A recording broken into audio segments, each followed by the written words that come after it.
पोलसरा सहरांचल फाट प्लट किणाबिका बंद रही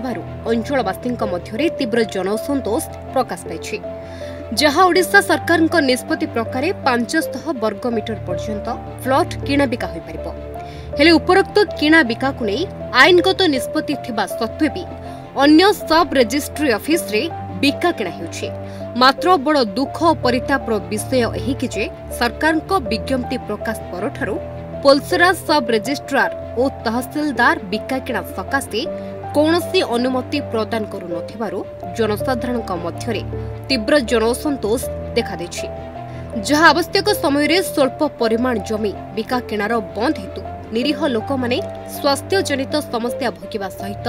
कन्या विवाह छात्र छात्री उच्च शिक्षा भली बहु समस्या जर्जरित हेउथिबा अभियोग आसिछि। जहाकु नै पोलसरा तहसीलदार दीप्तिमयी पात्र को भेटी एक दाबीपत्र प्रदान करा जायथिबा बेले तुरंत एथिप्रति ध्यान दे समस्त समस्यार समाधान करिबा पई फाट प्लॉट रो समस्त सदस्य माने दाबी करथिले। पोलसरा सर्वसाधारण निमंते जो पार्ट प्लॉट बिक्री हवा पाई जो नोटिफिकेशन आमर गवर्नमेंट ऑफ ओडिशा रो आस्तिला ताहा 123 डिसमिल रो कम थिबा सत्य थिले भी आज पोलसरा लास्ट 2 मास हला आमर रजिस्ट्रेशन हेई पर नथला जेतु हेई पर नथला आज सब सर्वसाधारण निमंते आमे जाई तहसीलदार को आमर दाबी उपस्थापन कलु। तहसीलदार आम दाबी सुनी तहसीलदार कहले गवर्नमेंट नोटिफिकेशन जहाँ क्लारिफिकेशन अछि ता ऊपर करिवे आउ जहाँ बुझी होनी ताकू हमको पर नोटिफिकेशन आसिला परे करिवे ए नै आमे गणमाध्यम